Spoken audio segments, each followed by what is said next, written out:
why does Allah want us all to worship Him? If He is the one, then why do people call Him by different names and follow different paths? مذاہب جو ہیں یعنی یہ جو مختلف فرقے یہ اللہ کے بنائے ہوئے نہیں ہیں، یہ انسانوں کے بنائے ہوئے ہیں۔ اللہ تعالیٰ نے ہر نبی کو لا الہ الا اللہ کے انڈر ہی بھیجا ہے، یعنی میری وحدانیت جا کے انسانوں کو بتاؤ۔ السلام علیکم ورحمۃ اللہ۔ مجھے ایک بچی کا سوال موصول ہوا جس میں وہ مجھ سے پوچھتی ہیں why does Allah want us all to worship Him? If His purpose was only worship, He could have created just one person for that.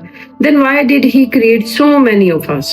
And also different from one another. If He is the one, then why do people call Him by different names and follow different paths? Why did He make us all believe in different ways? What's the reason behind this divine mystery? یہ سوال کسی بھی اچھے دماغ میں آ سکتا ہے کہ آیا ہم دنیا میں آئے ہی کیوں ہیں۔ اس میں ایک چیز انہوں نے سوال میں پوچھی وہ یہ ہے جتنے بھی لوگ ہیں وہ مختلف طریقوں سے اللہ کو کیوں پکارتے ہیں حالانکہ وہ ایک ہے۔ تو میں یہاں پر ایک چیز آپ کو کلیئر کرتی چلوں کہ مذاہب جو ہیں یعنی یہ جو مختلف فرقے یہ اللہ کے بنائے ہوئے نہیں ہیں، یہ انسانوں کے بنائے ہوئے ہیں۔ اللہ تعالیٰ نے ہر نبی کو لا الہ الا اللہ کے انڈر ہی بھیجا ہے، یعنی میری وحدانیت جا کے انسانوں کو بتاؤ۔ چاہے وہ حضرت عیسیٰ ہیں تو وہ بھی یہی بتانے آئے تھے، وہ حضرت موسیٰ تھے تو وہ بھی یہی بتانے آئے تھے۔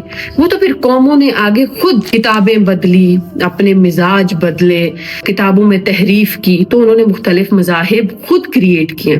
اب حضرت عیسیٰ کو اگر کرسچنز اللہ کا بیٹا کہتے ہیں نعوذ باللہ، تو یہ اللہ تعالیٰ کا کام نہیں ہے، یہ انسانوں کا کریٹ کیا ہوا ہے۔ جب اللہ کو پتا چل گیا کہ انسان اتنا شارپ، جو کہ اللہ جانتے تھے کہ یہ ساری کتابیں چینج کریں گے، بدلیں گے، تو اللہ نے قرآن بھیج کے اس پہ مہر لگا دی کہ یہ میری حفاظت میں ہے، اب اس کو آپ لوگ بدل نہیں سکتے۔ تو اب قرآن کو اسلام کے انڈر یعنی نبی علیہ الصلوۃ والسلام کے انڈر بھیجا گیا، ان پر یہ کتاب بھیجی گئی۔ اس کے بعد جو اللہ تعالیٰ نے ہمیں بنایا کیوں ہے اس کی ایک بہت ہی آسان سی ریزن مجھے سمجھ میں آتی ہے۔ اللہ نے قرآن میں مختلف جگہ پہ کہا کہ میں نے انسان کو، جنوں کو اپنی عبادت کے لیے پیدا کیا۔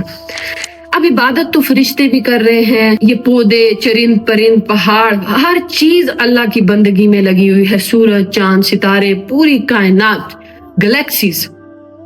پھر اللہ نے انسان کو کیوں بنایا؟ دیکھیں ایک پاورفل طاقت ہے نا اللہ کی، سپر پاور۔ اللہ جانتا ہے کہ جس چیز کو میں حکم دے دوں کہ تم بیٹھ جاؤ وہ کھڑا نہیں ہو سکتا، جس کو میں کہہ دوں کھڑا ہو جاؤ وہ بیٹھ نہیں سکتا، جس کو میں مار دوں وہ زندہ نہیں ہو سکتا، اور جسے میں زندہ رکھوں اسے کوئی مار نہیں سکتا۔ تو پھر کیا ریزن ہے کہ ہمیں پیدا کیا؟ اس کا ریزن یہ ہے کہ ہم اس یونیورس کی واحد اشرف المخلوق ہیں جس کو اللہ تعالیٰ نے ول پاور کے ساتھ پیدا کیا۔ ول پاور، آپ دن میں کتنے کام کرتے ہیں؟ چوری کر لیں، زنا کر لیں، نماز پڑھ لیں، روزہ رکھ لیں، دھوکہ دے دیں، ایمانداری کر لیں، سچائی کر لیں یا جھوٹ بول لیں۔ کیا اللہ تعالیٰ کسی چیز کو منع کرنے کے لیے آپ کے پاس آتے ہیں یہ نہ کرو؟ اللہ نے آپ کو ایک راستہ بتایا کہ یہ راستہ ہے، اس راستے پہ چلتے ہوئے آؤ گے تو میں ملوں گا تمہیں۔ And it's not a small piece of cake کہ کوئی انسان یہ کہے کہ اللہ کو میں مل کے کیا کروں گا۔ میں ملوں گا اس کا مطلب ہے کہ دیر از سم تھنگ ویری اسپیشل جس کو ہم ملیں گے۔ اور اللہ قرآن میں کیا کہتے ہیں کہ میں ان سے ملاقات کا شوق رکھتا ہوں جو مجھ سے ملاقات کا شوق رکھتے ہیں۔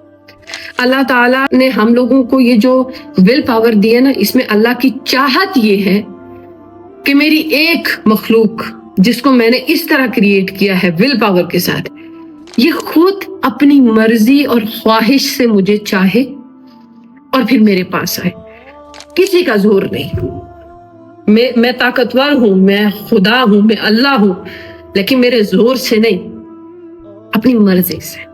میں نے بتا دیا یہ میرا قرآن ہے، محمد میرے نبی ہیں، یہ تمہارے پاس میرا پیغام لے آئے، اب تم اپنی خوشی سے، اپنی مرضی سے تسلیم کرو کہ اے اللہ میں کوئی حرام کام نہیں کرتا، اے اللہ میں عورت ہوتے ہوئے بے پردگی نہیں کرتی، اے اللہ میں کاروباری ہوتے ہوئے کوئی دھوکہ دہی نہیں کروں گا، مجھے آپ کے پاس آنا ہے، میں آپ کو چاہتا ہوں، میں نے آپ کو ڈھونڈ لیا۔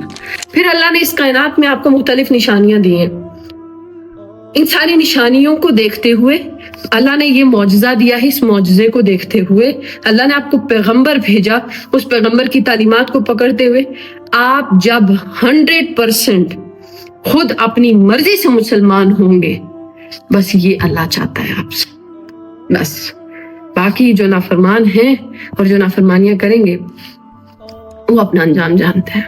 آئی ہوپ میرا جواب سمجھ میں آ گیا۔ اگر مزید کوئی کوشچن پوچھنا ہو یوٹیوب پہ، انسٹاگرام پہ، کسی بھی پلیٹ فارم پر آپ کمنٹس میں بھی اپنے کوشچنز بھیج سکتے ہیں اور ان باکس میں بھی بھیج سکتے ہیں۔